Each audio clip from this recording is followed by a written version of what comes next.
अभी हमने ये प्रूव किया था कि हमारा ये जो क्रॉस प्रोडक्ट है कम्यूटेटिव लॉ को ओबे नहीं करता। वो क्या था कि जो आंसर ए क्रॉस बी का था वो मैग्नीट्यूड में तो बी क्रॉस ए के इक्वल था, लेकिन डायरेक्शन दोनों की एक जैसी नहीं थी। हमारी पहली कैरेक्टरिस्टिक थी। अब हम पढ़ते हैं क्रॉस प्रोडक्ट की अगली कुछ कैरेक्टरिस्टिक्स और इन्हें मैच करेंगे अपने पिछले टॉपिक के साथ जो हमारा डॉट या स्केलर प्रोडक्ट था। तो दो ऐसे वेक्टर हमने ले लिए जो दोनों एक दूसरे के परपेंडिकुलर हैं। परपेंडिकुलर से हमारा मतलब ये होता है कि दोनों राइट एंगल पे लाई कर रहे हैं, दोनों के दरमियान बनने वाला एंगल 90। अब देखना चाहते हैं जब दो वेक्टर एक दूसरे के परपेंडिकुलर हैं तो क्या उनका क्रॉस प्रोडक्ट एग्जिस्ट करता है या नहीं। जबकि दो वेक्टर जब परपेंडिकुलर थे तो उनका डॉट प्रोडक्ट हमारे पास 0 था। अब देखते हैं जब दो वेक्टर परपेंडिकुलर हैं तो इनका क्रॉस प्रोडक्ट हमारे पास क्या आता है। दोनों परपेंडिकुलर, दोनों के दरमियान बनने वाला एंगल 90।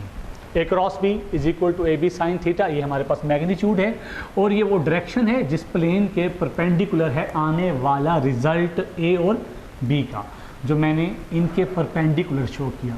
यानी कि कहने का मतलब ये है अगर ये एक्स एक्सिस पे है आई यूनिट वेक्टर, ये वाई एक्सिस पे है जे यूनिट वेक्टर, तो फिर ये जेड एक्सिस पे होगा, ज़ाहिर बात है फिर ये हमारा के यूनिट वेक्टर होगा। तो हमने क्या किया, एंगल पुट किया, साइन 90 के बारे में हम जानते हैं कि वो 1 होता है। ए बी यूनिट वेक्टर, ये वाहिद कंडीशन है क्रॉस प्रोडक्ट की, ये परपेंडिकुलर वाली एक वाहिद कंडीशन है जब हमारे पास क्रॉस प्रोडक्ट जो है वो मैक्सिमम आता है। दो वेक्टर जिस वक्त परपेंडिकुलर होते हैं क्रॉस प्रोडक्ट उस वक्त सबसे ज़्यादा मैक्सिमम आंसर देता है, ज़्यादा से ज़्यादा आंसर देता है। मैक्सिमम आंसर हमें तब मिलेगा जब दो वेक्टर एक दूसरे के परपेंडिकुलर हो गए। तो यही कंडीशन हम अप्लाई करते हैं यूनिट वेक्टर पे जो हमारे पास आई और जे था।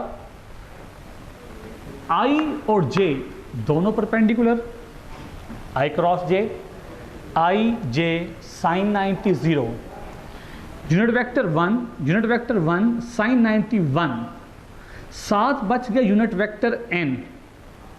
आज जो n है मैं पहले बता चुका हूँ ये कहाँ लाई कर रहा है, टुवर्ड्स z एक्सिस। तो उसके मुताबिक अगर हम इसके ऊपर राइट हैंड रूल अप्लाई करें, i cross j unit vector जो है राइट हैंड रूल के मुताबिक ज़ाहिर बात है क्या होगा, k होगा। अब ये i cross j is equal to k हमने राइट हैंड रूल के मुताबिक लिया, तो इसका एक शॉर्टकट तरीका भी याद रख लें। दायरा लगाएं, उसके ऊपर एंटी क्लॉकवाइज डायरेक्शन दें, आई क्रॉस जे के, जे क्रॉस के आई, के क्रॉस आई जे, उस हमने यहाँ लिख दिया आई क्रॉस जे के, जे क्रॉस के आई, के क्रॉस आई जे। हमने इसको एंटी क्लॉकवाइज यूज़ किया, आई जे के, जे के आई, के आई जे। ये तो मैंने एंटी क्लॉकवाइज डायरेक्शन रख के ये 3 रिजल्ट लिए, जबकि अभी मैंने प्रूव किया था ये कम्यूटेटिव लॉ को ओबे नहीं करता। अगर हम आई क्रॉस जे लेकर के आंसर निकाल रहे हैं तो मैं अगर डायरेक्शन को चेंज करूं, जे क्रॉस आई पे आ जाऊं, क्या अब भी के होगा? नहीं, अब ये बनेगा माइनस के, क्योंकि आने वाले रिजल्ट की डायरेक्शन चेंज हो गई। तो मैं इसको लिख सकता हूं, अगर मैं इसकी डायरेक्शन को चेंज करूं तो अगर जे क्रॉस आई लेते तो हमारे पास आंसर आता माइनस के। सिमिलरली ये भी उलट जाएगा, क्या बनेगा जी हमारे पास, के क्रॉस जे माइनस आई, ये क्या बनेगा हमारे पास, आई क्रॉस के माइनस जे। तो अभी हमने कहा था जो आंसर ए क्रॉस बी का होता है, बी क्रॉस ए का आंसर मैग्नीट्यूड में वो होगा, डायरेक्शन वो नहीं होगी। ये कम्यूटेटिव लॉ को ओबे नहीं करता। तो ये तो एक स्ट्रक्चर था उन वेक्टर्स का जो एक दूसरे के परपेंडिकुलर हैं, राइट एंगल पे हैं, 90 पे हैं। अब हम देखते हैं वो दो वेक्टर जो एक दूसरे के पैरेलल हैं, मुतवाज़ी हैं, सेम डायरेक्शन में लाई कर रहे हैं। तो उसके लिए मैंने दो वेक्टर ले लिए ए और बी, दोनों की डायरेक्शन सेम बनने वाला एंगल 0, एक ही डायरेक्शन में है, पैरेलल है 0। ए क्रॉस बी लिया, ए बी साइन 0 ले आए, साइन 0 0। अब जब 0 इस टर्म से मल्टीप्लाई होगा आंसर तो 0 हो जाएगा, ये जो यूनिट वेक्टर साथ पड़ा हुआ है ये इस जीरो को एक डायरेक्शन तो दे रहा है। जब जीरो के पास डायरेक्शन आ जाती है तो फिर उस टर्म को हम जीरो नहीं कहते, नल वेक्टर कहते हैं।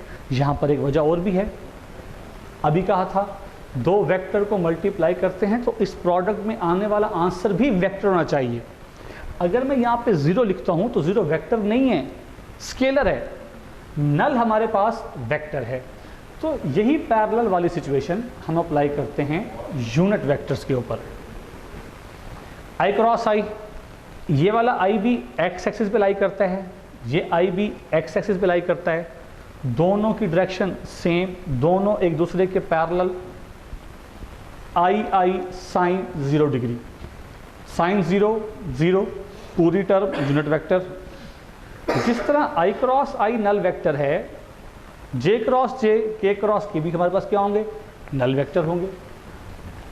यही सिचुएशन हमारे पास तब है जब दो वेक्टर एक दूसरे के एंटी पैरेलल हैं। हमारे पास पैरेलल पे भी नल वेक्टर, एंटी पैरेलल पे भी नल वेक्टर। अब हम बात करते हैं दो वो वेक्टर्स जो एक दूसरे के इक्वल हैं। कल जब हम पिछले लेक्चर को पढ़ रहे थे, हमने यहाँ पर जो दो वेक्टर यूज़ किए थे, इक्वल वेक्टर्स थे। ए डॉट ए लिया था। ए डॉट ए जो था वो बेसिकली ए के मैग्नीट्यूड का स्केयर था। अब हम ले रहे हैं ए क्रॉस ए, दोनों वेक्टर ए हैं, दोनों पैरेलल होंगे, बनने वाला एंगल 0, साइन 0 0। वहाँ पर दो वेक्टर्स का, दो इक्वल वेक्टर्स का डॉट प्रोडक्ट उन दोनों वेक्टर्स के मैग्नीट्यूड का स्केयर था। यहाँ पर जब हम इक्वल वेक्टर्स की बात करते हैं तो हमारे पास आंसर यहाँ आता है नल वेक्टर। जो हमारा डॉट प्रोडक्ट था उसकी प्रॉपर्टीज यहीं तक कहीं थी हमारे पास। एक प्रॉपर्टी हमने और जो हल की थी उधर, वो A dot B is equal to A X B X A Y B Y A Z B Z वाला था हमारे पास, जो हमने रेक्टेंगुलर कंपोनेंट्स ऑफ वेक्टर का जो डॉट लिया था। तो हम इसमें भी ऐसी ही एक प्रॉपर्टी डिस्कस करते हैं जो कि हमें न्यूमेरिकल्स में काम आएगी। तो हम चलते हैं नेक्स्ट प्रॉपर्टी की जानिब।